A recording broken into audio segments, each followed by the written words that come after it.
YouTube, how's it going? Welcome back to Bananas Epic Gaming. And today on Bananas Epic Gaming, we are filming the 59th episode of CageTalk. And today on the 59th episode of CageTalk, we're going to be doing a Jurassic World Dominion review. So spoilers are ahead.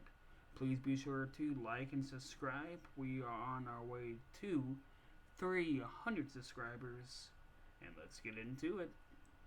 I just want to point this out that I am going to go over the entire plot details and give my thoughts at the end. So if you have not seen Jurassic Dominion, please go and watch it. It is worth the movie price of the ticket. So Jurassic Dominion takes place 4 years after the volcano destruction of Nublar and the Lockwood Estate incident that happened in Fallen Kingdom. Now the de-extinct dinosaurs are freely roaming among the humans. Claire Dearing returns, and she's once again played by Bryce Dallas Howard, who was the former operations manager of Jurassic World. She's now working to protect the dinosaurs from illegal breeding organizations.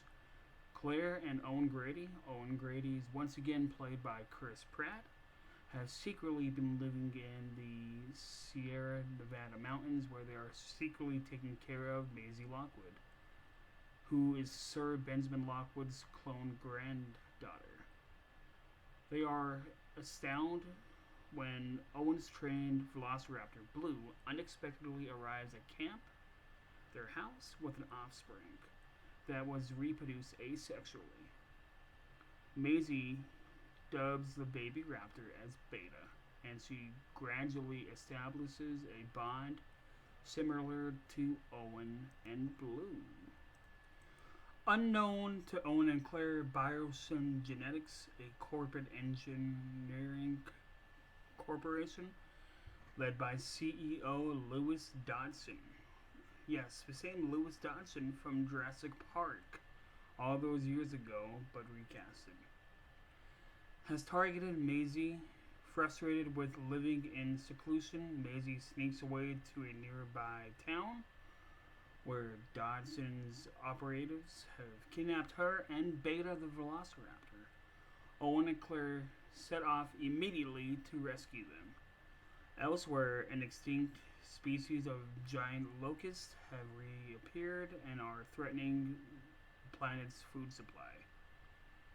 Ellie Sattler has noticed how the locusts are avoiding biosyn produce crops, leading Ellie to suspect that biosyn is breeding them. Ellie, who is now divorced, approaches longtime romantic partner and fan favorite Dr. Alan Grant, who agrees to help stop the biosyn operation. Meanwhile, with Claire's supplied info from her government contracts, she and Owen track Beta and Maisie to Maleta, where they are infiltrating a dinosaur black market. When government agents raid the place, the dinosaurs are intentionally released, causing havoc.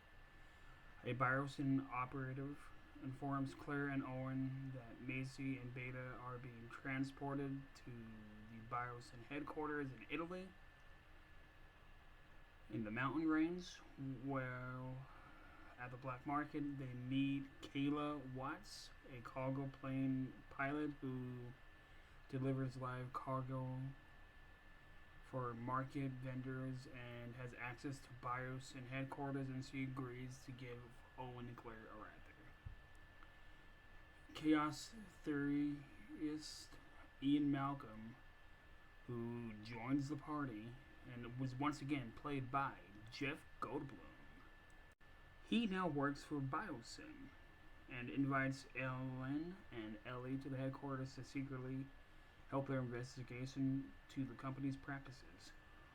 He's working alongside Biosyn Communication Director Ramsey Cole, who also covertly opposes Biosyn operations. It is revealed that genetic scientist Henry Wu has also joined Biosyn and bred and genetically modified the giant locusts to consume rival crops, thus allowing for Dodson's scheme to make his company more competitive when Maisie and Beta are brought into Biosyn headquarters.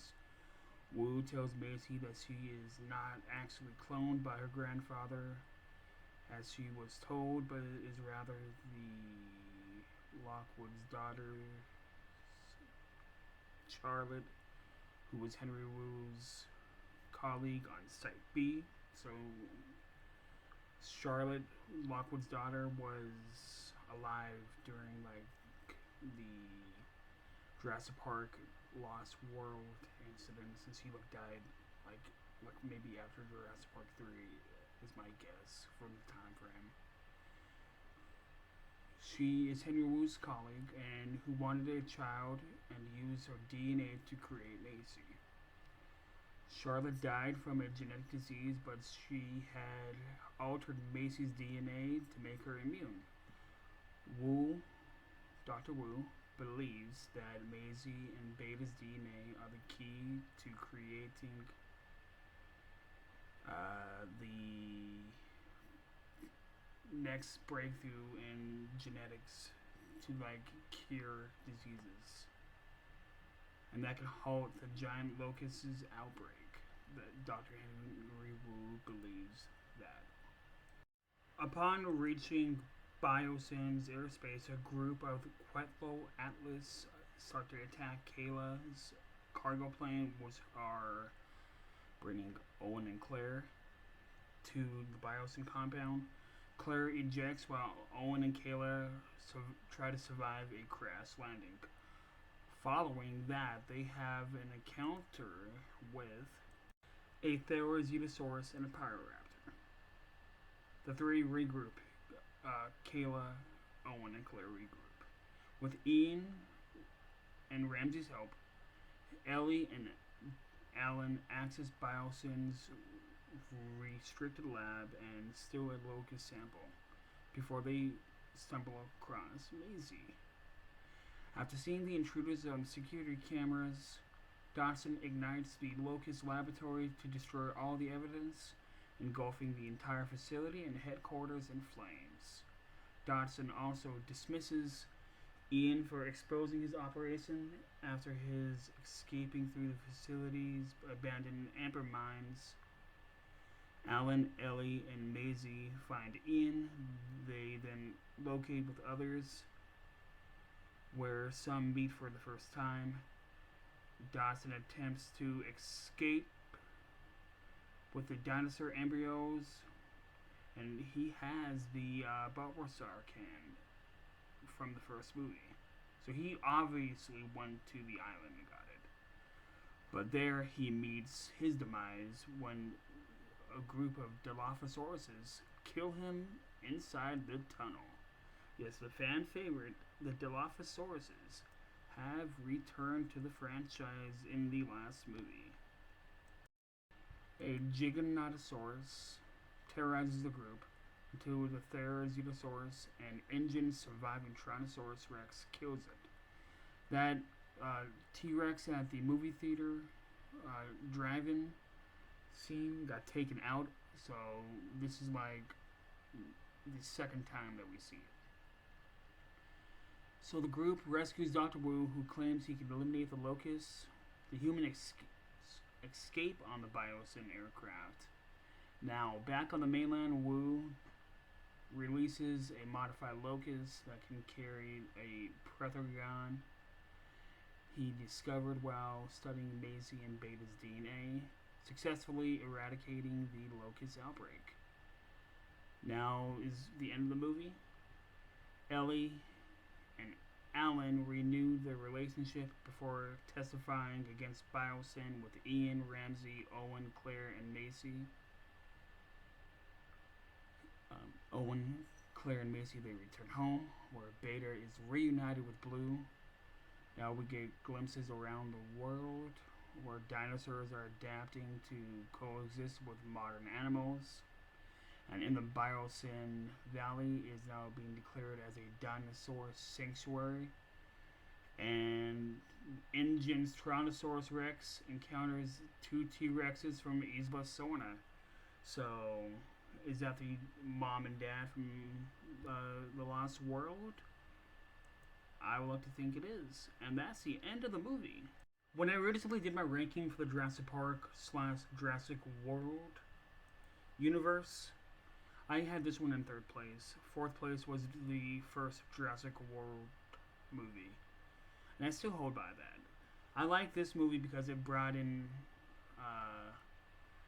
or brought back, Alan Grant and Ellie Sattler, who we haven't seen since Jurassic Park 3.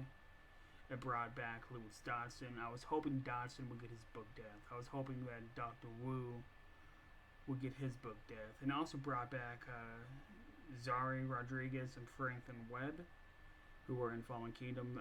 I liked that they were back in this movie for the little part they were. I was kind of upset that the Mosasaurus didn't really get a bigger part, other than that one shot in the opening that I can remember. But this movie to me felt like a nice little wrap. Yes, it could have been better. And they also brought back Owen Grady's partner from Jurassic World that used to help him with the raptors, Barry. I like that. And it had like the dinosaurs on the mainland. That was like the main thing. The thing that I was another thing that I was upset about was that they took out the Jurassic Park T-Rex, Jurassic World's T-Rex going through the drive-in movies, because that would have been nice to see, especially at the movies. And because I'm pretty sure that's where they captured the T-Rex Biosyn, and we didn't get to see how they got him or got Rexy. And the fact they could have maybe gave us a hint on the other two T-Rexes and like what other dinosaurs they have from Sorna. Do they have the Spinosaurus, or is the Spinosaurus completely gone? That's another thing I want to know, because they say they have Sorna dinosaurs. This felt like a nice little bow on the franchise. Could they do more? Yes, but I don't think they will. I mean, this movie's doing decent in the box office as of this recording, but Jurassic is always going to be one of my favorite franchises, because I grew up watching this. I remember watching this as a kid. I remember being scared when the T-Rex first broke out when I was like, I first saw Jurassic Park 3 when I was like 3 or 4, because I was born in '93. So when I first saw that, I was scared, and then I saw Part 2 and them pushing the car over the cliff. That got me too. That's the type of Jurassic Park that I love. I wish we got a little bit more of that, but this movie did what it needed to do. It told the story that it needed to tell, and they kind of made it so that they could come back to it if they wanted to. Because we have like the dinosaur black market. We can also, maybe people are going to try and go mess with the Biosyn safe land for the dinosaurs, who nobody knows. If they do make another one, yes, I will support it.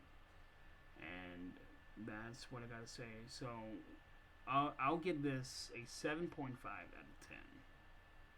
I just wish we would got more Mosasaurus, seen that T-Rex in the driving scene, and like maybe a couple more deaths. And that's like my only critiques about that.